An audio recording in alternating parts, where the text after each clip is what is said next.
हल्की रात थी।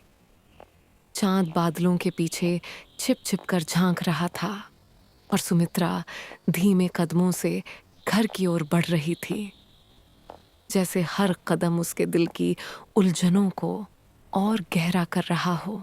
सुमित्रा दरवाजा खोलकर अंदर आई। ड्राइंग रूम में संजय अपने दोस्तों के साथ हंसते हुए हाथ में गिलास लिए मैच में डूबा हुआ था। अरे आ गई तुम, खाना रख देना, आखिरी ओवर है। संजय ने बिना उसकी तरफ देखे कहा। सुमित्रा बस कुछ पल उसे देखती रही। आज पार्क में जो हुआ वो उसके दिल में अब भी गूंज रहा था। वह चुपचाप अपने कमरे में चली गई। बाथरूम में गुनगुना पानी टब में भर रहा था। वो धीरे से उसमें उतर गई। आंखें बंद की, पर मन शांत नहीं हुआ। रोहन की आवाज, उसकी बातें, उसकी पकड़। तुम्हारी खामोशी सबसे ज्यादा बोलती है। सुमित्रा ने गहरी सांस ली। मैं ये क्या कर रही हूं? गिल्ट उसके सीने पर भारी था, पर उसी गिल्ट के नीचे एक और एहसास था।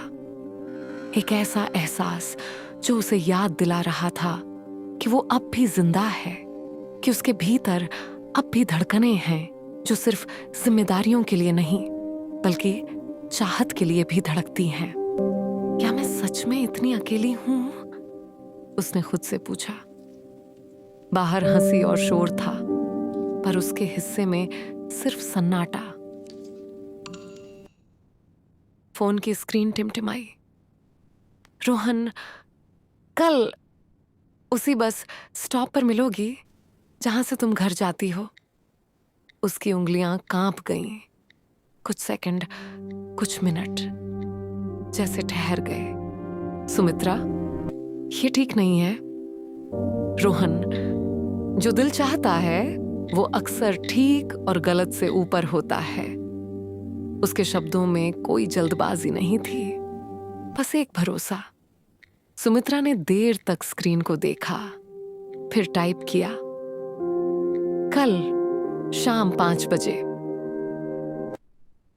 तुम हमेशा इतनी चुप क्यों रहती हो? शायद आपने कभी सुना ही नहीं। उस रात संजय से छोटी सी बात पर बहस हो गई। अगला दिन आसमान में बादल घिर आए थे। रोहन पहले से वहां खड़ा था और तभी तेज बारिश शुरू हो गई। Bus stop. आसमान में बादल घिर आए थे।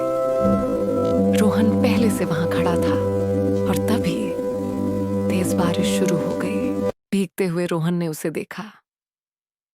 तुम बारिश में एक कविता लगती हो। हर बूंद तुम्हें और निखार रही है। सुमित्रा झेंप गई। तुम हर बार इतना सुंदर कैसे बोल लेते हो? रोहन उसकी आंखों में देखता रहा, क्योंकि मैं जो देखता हूं वही कहता हूं।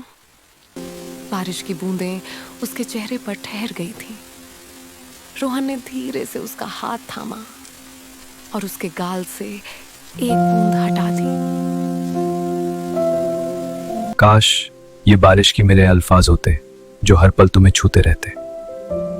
सुमित्रा का दिल आज किसी और ही लय में धड़क रहा था। बारिश थोड़ी धीमी हुई। रोहन ने उसे अपनी बाहों में भर लिया। तुमने मेरी दुनिया को रोशन कर दिया है। मेरे घर कॉफी पीने चलोगी? रोहन के साथ घर जाते हुए ना जाने मैं क्या सोच रही थी। उस पल मैं सब कुछ भूल गई थी शायद।